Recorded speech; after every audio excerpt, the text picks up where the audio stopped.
ইয়াৰ পিছত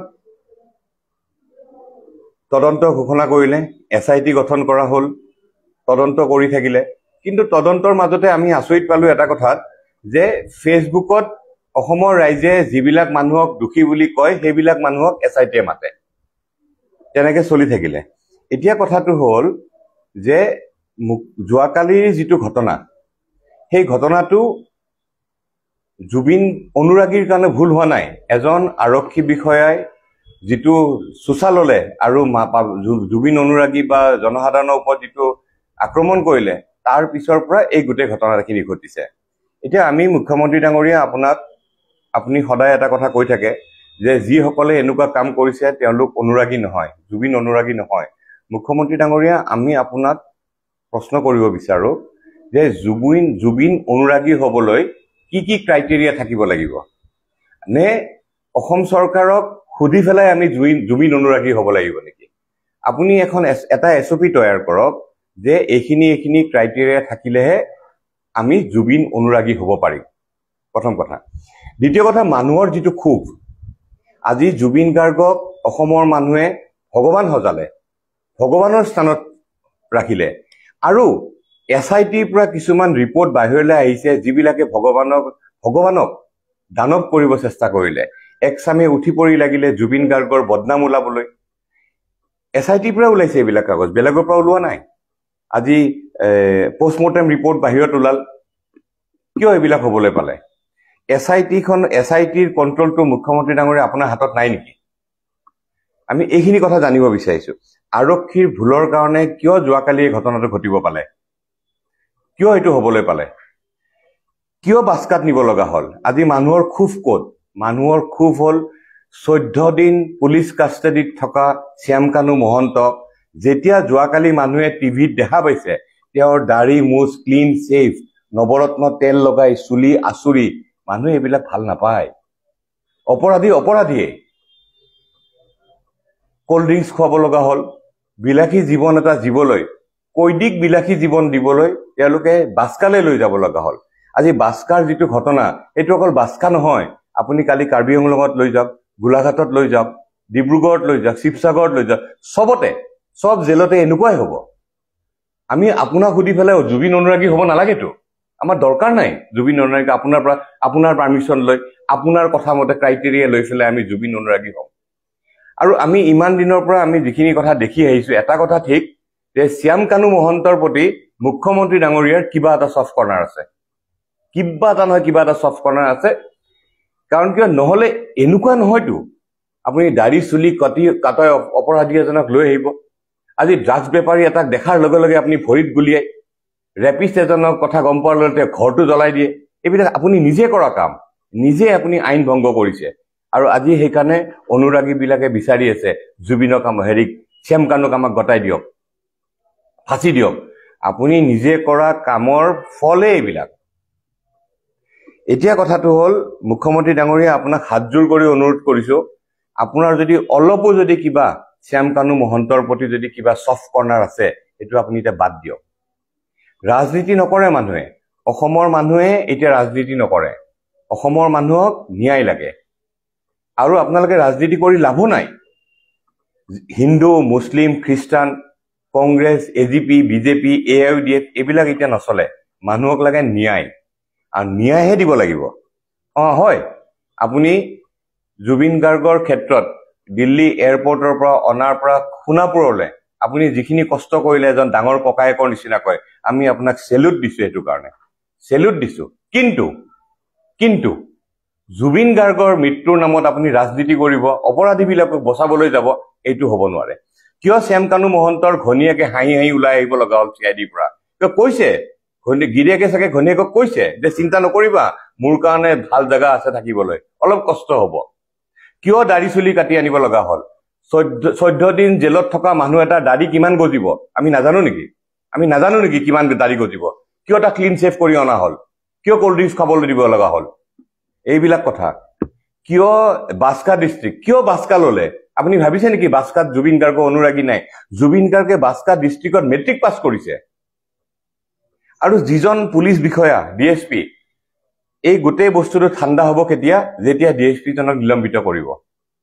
আপোনালোকে এতিয়া ক'ব থাৰ্ড পাৰ্টিৰ কথা ক'ব যে থাৰ্ড পাৰ্টি কোনোবা তৃতীয় পক্ষ এই তৃতীয় পক্ষ শব্দটো আমি কেতিয়াৰ পৰা শুনি আছো জানে যিদিনাখন NDFBয়ে চিৰিয়েল ব্লম ব্লাষ্ট কৰিছে অসমত সেইদিনাখনৰ পৰা এই শব্দটো আমি শুনি আহিছো তৃতীয় পক্ষ সব কথাত তৃতীয় পক্ষ নাখাতে আপোনাৰ ভাল কাম আপুনি যিখিনি কৰিলে একেলগে শেষ হৈ যাব এই জুবিনৰ মৃত্যুৰ ঘটনাটোৱে জুবিনৰ তদন্ততে আপুনি কিয় কৈছিলে যে দুজন পুলিচ বিষয়া মই ছিংগাপুৰ পঠাইছো SITটো কৈছে নাই পঠোৱা বুলি পঠাব নোৱাৰে বুলি আজি সৰ্বানন্দ সোণোৱাল ডাঙৰীয়াৰ প্ৰেছ উপদেষ্টা নাই আইনী উপদেষ্টা যিজন আছে তেখেতে নিজে কৈছে যে গোটেই SITৰ কাৰবাৰটোৱে ভুল এতিয়া কি কৰিলে আপোনালোকে বুদ্ধিজীৱীৰ মাজত ভাগ আনিব বিচাৰিলে সেইকাৰণে আপোনালোকে কেইজনমান মানুহ মাতিলে লিষ্ট বনাই ক'লে যে আমি আলোচনা কৰিম কিহৰ আলোচনা SITৰ লগত কিহৰ আলোচনা কৰিব প্ৰাঞ্জল শইকীয়া বোলে এজন মানুহ মাতিছে তেওঁতো ঘূৰ RSSৰ মানুহ বাকীবিলাকৰ কথা নকওঁৱেই তেনেকুৱা মানুহ মাতি ফেলে আপুনি কি আলোচনা কৰিব বিচাৰিছে আৰু কি আলোচনা কৰিব মুন্না গুপ্তা ডাঙৰীয়া APWৰ কেছ চলি আছে সুপ্ৰিম কোৰ্টত নাই গুৱাহাটী হাইকোৰ্টত জুবিন গাৰ্গ সংক্ৰান্তত and you have to answer it আপুনি কোৰ্টত জবাব দিব লাগিব কিয় আপুনি আইন ভংগ কৰি ফেলে আপুনি এটা কমিটি মাতিলে আলোচনা কৰিলে কি ভিতৰৰ কথা ক'লে তেওঁলোকক কি চেষ্টা কৰিলে আপোনালোকে যে বুদ্ধিজীৱীসকলৰ মাজত কাইজা লগাই যে এওঁলোক ভাল বুদ্ধিজীৱী তেওঁলোক বেয়া বুদ্ধিজীৱী তেওঁলোক কম বুদ্ধিজীৱী চকুৰ ডাক্তৰৰ কি কাম আইনত মই বুজি নাপালো চকুৰ ডাক্তৰৰ আইনৰ তদন্তকাৰী বিষয়াৰ লগত কি কাম আছে হিতেশ ডেকা ডাঙৰীয়া ভদ্ৰলোক জুবিনক বহুত ভাল পায় বহুত মৰম কৰে বহুত কৰিছে জুবিন গাৰ্গৰ কাৰণে কিন্তু ডক্টৰৰ কি কাম তাতে ইউটিউবাৰৰ কি কাম আগতে সাংবাদিক বৰ্তমান ইউটিউবাৰৰ কি কাম বুজি নাপালো এই গোটেই কাৰবাৰটোৱে চলি আছে আচৰিত কাৰবাৰ এইটো আৰু যিজন পুলিচ বিষয়া তেওঁ নিজৰে APSC কেলেংকাৰী বিপ্লৱ শৰ্মা ডাঙৰীয়াৰ ৰিপৰ্টত তেখেতে ক্লিয়াৰলি লিখিছে Gitartha Dev Sharma roll number 091495 his job is questionable আৰু তেনেকুৱা মানুহ আপুনি দায়িত্ব দিছে এনেকে নহয় মুখ্যমন্ত্ৰী ডাঙৰীয়া এতিয়া ৰাজনীতি নহয় ন্যায় দিয়ক আৰু সব কথাতে আপোনালোকে কথা নাই বতৰা নাই চিধা গৰিমা গাৰ্গৰ ওচৰলৈ কিয় যায় তেখেতকতো শান্তিত থাকিবলৈ দিয়ক অলপ সবেই যায় চৰকাৰে যাব SIT ফৰেনচিক কি এইটো পোষ্টমৰ্টেম ৰিপৰ্ট তেখেতৰ পত্ৰিক দিব লাগে কিয় এইটো পুলিচৰ দায়িত্ব গৃহ বিভাগৰ দায়িত্ব তো মুখ্যমন্ত্ৰী ডাঙৰীয়া আপোনাক অনুৰোধ কৰিছো ৰাজনীতি বাদ দিয়ক শাস্তি দিয়াৰ ব্যৱস্থা কৰক যেহেতু এতিয়া কৈ আছে যে প্ৰত্যেকটো কথা ৰাজনীতি হৈছে জুবিন গাৰ্গৰ ন্যায় ব্যৱস্থাত কোন ৰাজনীতিৰ কথা আহিলে সবে যে কোনখিনি কৈ আছে এইবিলাক এটা কথা চাব আপুনি মই আকৌ ক'লো আপোনাক জুবিন অনুৰাগী আমি চৰকাৰৰ খুটি হ'ব নালাগে প্ৰথম কথা 2 নম্বৰ কথা ৰাজনীতি সমাধিস্থলত ল'ৰা ছোৱালী মানুহ গৈছে সেৱা কৰিছে তাতে কি ৰাজনীতি বাস্কা ডিষ্ট্ৰিক্টত শান্তিপূৰ্ণভাৱে মানুহবিলাক ৰখি আছিল হত্যাকাৰীক গটাই দিয়ক জুবিন জিন্দাবাদ #জুবিন গাৰ্গ এইখিনি কিয় ক'ত ৰাজনীতি আহিল ইয়াতে একো ৰাজনীতি অহা নাই ৰাজনীতি নচলেই আৰু অসমৰ পৰা হিন্দু মুছলিমৰ ৰাজনীতি উঠি গ'ল জুবিন গাৰ্গে শেষ কৰি থৈ গ'ল 3 কোটি মানুহে অভিশাপ দিয়া এজন মানুহ কিমান দিন জীয়াই থাকিব লাগে পাৰে মই সেইটোৱে চাব বিচাৰিছো আচলতে 3 কোটি মানুহে শ্যামকানু মহন্তক অভিশাপ দিছে আৰু চাব দেই অসম চৰকাৰৰ এই পৰিয়ালটোৰ লগত মিতিৰালি ডাঙৰ ককায়েকক বহাই থৈ দিছে তাতে সৰুজনক বহাই থৈছে ইয়াতে ইমান মানুহে আৰু তেওঁলোকৰ নিলজ্জ আচলতে তেওঁলোকৰো লাজ নাই AJYCPয়ে গৈ স্মাৰক পত্ৰ দিলে তথাপিতো চাকৰি পৰা নাই দেই এইটো হ'ল এটা পৰিয়ালটোৰে এটা মিলি আৰু তেওঁলোক এই পৰিয়ালটো অসমৰ গৌৰৱ নহয় তেওঁলোক অসমৰ কৌৰৱ আজি লাজ নাপায় নেকি তেওঁলোকে লাজ নাপায় এইবিলাক হ'ল কৰ্মৰ ফল দেই আজি যিজনী ছোৱালী কবিতা লিখাৰ কাৰণে জেলত পঠাইছিলে মাজনী তোৰ জেলতে থকাৰ যোগ্য লকডাউনৰ সময়ত পিঠি ফালিম বুলি কৈছিলে এইবিলাক মানুহৰ এইবিলাক হ'ল কৰ্মৰ ফল বাকি মই পাৰ্সোনাল তেখেতৰ ছোৱালীৰ কথা নকওঁ বাৰু ক'ব নাযাওঁ এইবিলাক হ'ল কৰ্মৰ ফল এতিয়া আমি এটা বেলেগ বিষয় লৈ আহোঁ এই গীতাৰ্থ দেৱ শৰ্মাৰ পিতৃ হিতেশ দেৱ শৰ্মা। হিতেশ দেৱ শৰ্মাই কি কৰে, তেওঁ ফেচবুকত যিটো অপসংস্কৃতি, বেয়া ব্যৱহাৰ কৰা, গালি পাৰা, এইটো তেওঁৱে আৰম্ভ কৰা ফেচবুকত। তেওঁ নিজকে সৎ বুলি ভাবে আৰু বাকী চব বেয়া। Actually basically this man is a confuse person. আৰু কনফিউজ পাৰ্চন কাৰণে তেওঁ NRCৰ হায়েষ্ট পোষ্টত থকাৰ পিছতো তেওঁ একো কাম কৰিব নকৰিলে। তেওঁৰ পুৰণা কেলেংকাৰীৰ কথা যদি আমি ক'বলৈ যাওঁ, গুৱাহাটী মহানগৰ যেতিয়া মেট্ৰ' নাছিল, গুৱাহাটী মহানগৰ, তাতে গাখীৰৰ এটা মানে বাহিৰৰ আন্তৰ্জাতিক গাখীৰৰ পেকেটত বেয়া বিষক্ৰিয়া হৈছিলে। তৰুণ গগৈ ডাঙৰীয়াই তেতিয়া তেখেতক কৈছিলে, হিতেশ দেৱ শৰ্মাক, যে তুমি এনকুৱাৰীটো কৰা। তেওঁ চব গাখীৰ জব্দ কৰিলে, কিন্তু এনকুৱাৰী ৰিপৰ্ট নাহিলে। এইজন মানুহ। বাস্কা ডিষ্ট্ৰিক্টত যেতিয়া তেওঁ আছিলে, ভূটানৰ পানীয়ে বাস্কা ডিষ্ট্ৰিক্ট আৰু বৰপেটা ডিষ্ট্ৰিক্টত গোটেই খেতিপথাৰ বালি কৰি দিয়ে। তেতিয়া চৰকাৰে ক'লে যে আপুনি বালিখিনি এনৰেগাৰ আণ্ডাৰত চাফা কৰক। তেওঁ নকৰিলে। তেওঁ নকৰিলে। অভয়াপুৰীত 650 বিঘা এটা জাগাত এটা কয়াকুজিয়া পাৰ্ক বনাব বিচাৰিছিলে, আজিৰ পৰা 15-20 বছৰ আগত। তেখেত আছিল তেতিয়া তাৰে অফিচাৰ, তেখেতে নকৰিলে। সমুজ্জ্বল দাক গৈ পেলাই ক'লে যে সমুজ্জ্বল তুমি চৰকাৰক কোৱা মোক যাতে ষ্টেট কোঅৰ্ডিনেটৰ পাতি দিয়ে। সমুজ্জ্বল দাই তেখেতৰ কথা নুশুনিলে, প্ৰতীক হাজেলাক ষ্টেট কোঅৰ্ডিনেটৰ পাতিলে। সমুজ্জ্বল দাক গৈ পেলাই ক'লে সৰ্বানন্দক কৈ পেলাই মোক DC বনাই দিয়া। সমুজ্জ্বল দাই তেখেতৰ কথা নুশুনিলে, আৰু শেষত সমুজ্জ্বল দাৰ বদনাম গোৱা আৰম্ভ কৰিলে ছচিয়েল মিডিয়াত। 60 লাখ টকা লোৱা, কিবা লোৱা। আৰু যেতিয়া তেওঁ ধৰা পৰিলে, তেওঁ কয় ৰাইজৰ বজাৰৰ খবৰ। NRCত মোক অভিজিত শৰ্মাক যিখিনি তেওঁ মিছা বদনাম দিলে NRCত ফেচবুকত লিখি, আৰু এয়া হ'ল আপোনাৰ কৰ্মৰ ফল। আজি হিতেশ দেৱ শৰ্মা, দিছ ইজ কল্ড কৰ্মা। আজি আপুনি কৰ্মৰ ফল পাইছে, আৰু পাব আপুনি NRCত আপুনি ডেপুটি ডাইৰেক্টৰ হৈ আছে, ষ্টেট কোঅৰ্ডিনেটৰ হৈ থাকিলে, আপুনি নিজে ৰিজাইন দিলে, ইচ্ছাই ৰিজাইন দিলে, তাৰপিছত আকৌ আপুনি ষ্টেট কোঅৰ্ডিনেটৰ হ'ল, কিন্তু আপুনি একো কাম নকৰিলে। ৰিটায়াৰমেণ্টৰ আগত এক্সটেনশ্যন পাম বুলি ভাবি তেওঁ CID আৰু এণ্টি কৰাপশ্যন 2টা কেছ কৰিছে। তেওঁ ভাবিছিল যে মুখ্যমন্ত্ৰী হিমন্ত বিশ্ব শৰ্মাই তেওঁক এক্সটেনশ্যন দিব। মুখ্যমন্ত্ৰী হিমন্ত বিশ্ব শৰ্মা ইমান বুৰ্বক নহয় যে আপুনি সেই ৰিটায়াৰমেণ্টৰ 15 দিন আগত এটা কেছ কৰি দিলে কাৰণে আপোনাক এক্সটেনশ্যন দিব। ইমান বুৰ্বক নহয়। যিখিনি কাম তেখেতে কৰি সেইখিনি নকৰিলে, আৰু পিছত কি কৰিলে, তেওঁ গালি গালাজ আৰম্ভ কৰিলে এই 20টা লাইকৰ কাৰণে। আৰু এই হিতেশ দেৱ শৰ্মাৰ লগৰ যিখিনি ফেচবুক ফ্ৰেণ্ড, আমি আপোনালোকক ক'ব বিচাৰো এতিয়া, APWয়ে NRCৰ কি কাম কৰিছে আমি আপোনালোকৰ পৰা আমাৰ চাৰ্টিফিকেট নালাগে, আমি কৰি থৈছো যি কৰিব লাগে। আৰু হিতেশ দেৱ শৰ্মাৰ বদনামৰ কাৰণে আপোনালোকে আমাক যিমান হাঁহিলে, আজি চাওক অসমৰ ৰাইজে আপোনালোকৰে মানুহজনক এতিয়া হাঁহি আছে। লাজ পাব লাগে আপোনালোকে। এয়া হ'ল এইজন মানুহৰ নমুনা এইবিলাক। আৰু তেওঁলোকে অসমৰ ডাঙৰ মানুহ,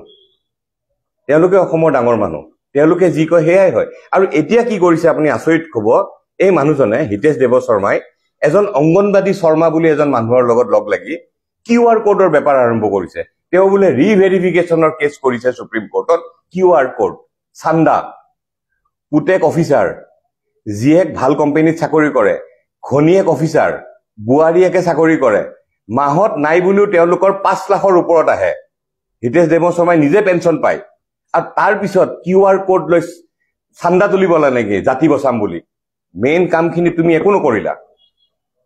চৰকাৰী স্বীকৃতিপ্ৰাপ্ত এজন সুৰাপায়ী, তেওঁ য'ত কাম কৰিছে চব অফিচত তেওঁ সুৰাপান কৰিলে।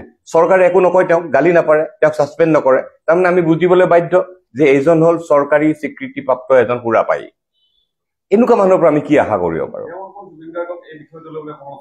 তেওঁ জুবিন গাৰ্গক আগতে বহুতবাৰ গালি পাৰিছে, আৰু যোৱাকালি ঘটনাটো পুতেকক বচাবলৈ আচলতে তেওঁ ষ্টেটমেণ্ট এটা দিলে, পিছত তেওঁ ডিলিট কৰিলে। বাপেক পুতেক দুইজনে একেই। পুতেকৰতো চাকৰিটো মই ক'লোৱে, বিপ্লৱ শৰ্মা ছাৰৰ ৰিপৰ্ট আছে, তেওঁৰ নাম লিখা আছে, হিজ জব ইজ কুৱেশ্যনেবল বুলি কৈছে। যিটো ন্যায় গোটেই সমগ্ৰ ৰাজ্যত ন্যায় কাৰ্য স্থাপন কৰি আছে, জুবিন গাৰ্গ এক অভিযান চলি আছে, সেই বিষয়টোত আপোনালোকে কেনেধৰণে আচলতে দৰকাৰ, আৰু তেওঁলোকক যি এই অভিযুক্তসকলক যেনেধৰণে ট্ৰিট কৰা হৈছে এই বিষয়ত চাওক, পলাশ ৰঞ্জন বৰুৱা ডাঙৰীয়া আৰু মই, আমি হাইকোৰ্টত এটা PIL কৰিছো 46/2025 22 তাৰিখে চাগে কেছটো উঠিব কোৰ্টত আমি গোটেই কথাখিনি জনাম এফিডেভিট আকাৰত আমি জনাম এই যে VIP ট্ৰিটমেণ্ট দিছে তেওঁ CID কাষ্টাডি তেওঁ VIP ট্ৰিটমেণ্ট দিলে চুলি দাড়ি কাটি নৱৰত্ন তেল লগাই তেওঁ যিটো বিলাসীৰে লৈ আহিলে ৰাস্তাত কোল্ড ড্ৰিংকছ খোৱালে জেলখন দিলে এজন নতুন জেল এখন দিলে যাতে তেওঁলোকে যাতে আৰামত থাকিব পাৰে লুডু কেৰম খেলি থাকিব পাৰে আপুনি চাব মোবাইলো দিব হয়তো কোনবা দিনা তেওঁলোকৰ হাতত সব দিব সব সুবিধা কৰিব এনেকে আমি ন্যায় পাম বুলি আমি নাভাবো জুবিন গাৰ্গক যদি কিবা হত্যাও কৰা হৈছে কিবা যদি পয়জনো খুৱাইছে তাৰ তথ্যখিনি তেতিয়া নাই প্লেস অফ অকাৰেন্সত কোনো যোৱাই নাই এতিয়ালে সিঙ্গাপুৰ আৰক্ষী বা কি কৰিছে কি বা তথ্য দিয়ে আমিতো গমেই নাপাওঁ তো মই ভাবো ন্যায়ালয় শেষ আশ্ৰয় আমাৰ বিশ্বাস হাইকোৰ্টত কিবা এটা ন্যায় পাম আমি কমল নয়ন চৌধুৰীৰ নিচিনা অভিজ্ঞ এডভোকেট আছে আমাৰ লগত আমাৰ বিশ্বাস কিবা এটা ন্যায় আইনৰ মাজেৰেহে কিবা এটা হ'ব এটো নহয় যে SIT-য়ে কিবা ন্যায় দিব পাৰিব মই নাভাবো দিব পাৰিব বুলি আমি নাভাবো অসমৰ ৰাইজে নাভাবে একাৰণে justice for #justice for Zubeen Garg মানুহে আৰম্ভ কৰিছে যেনেকুৱা অভিযোগত এখন গোস্বামী অমৃত মহন্ত তেওঁলোকক গ্ৰেপ্তাৰ কৰা হৈছে একে অভিযুক্ত ছিংগাপুৰৰ আছাম এছ'চিয়েশ্যনৰ সেই লোকসকল তেওঁলোকক কিন্তু ইয়াতে সাদৰে নিমন্ত্ৰণ কৰি আমি সসন্মানেৰে পঠিয়াই দিয়া হ'ল তেওঁলোকক গ্ৰেপ্তাৰ কৰা উচিত নাছিল নেকি কি ভাবে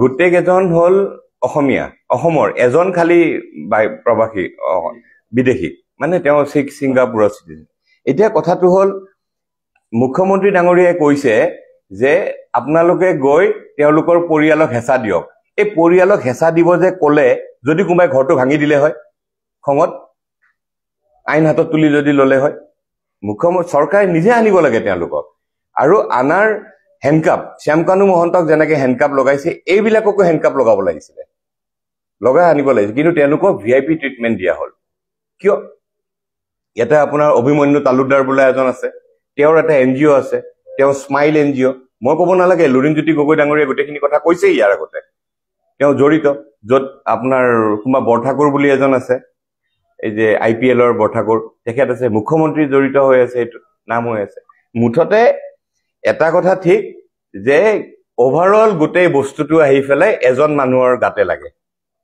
আৰু তেওঁ এতিয়া সবকে বচাব বিচাৰিব যোনে সবেই জানে গৈ থৈ ফেলাই বল ইজ ইন হিজ কোৰ্ট চেকাটো তেওঁৰ গাতে লাগে আহি ফেলাই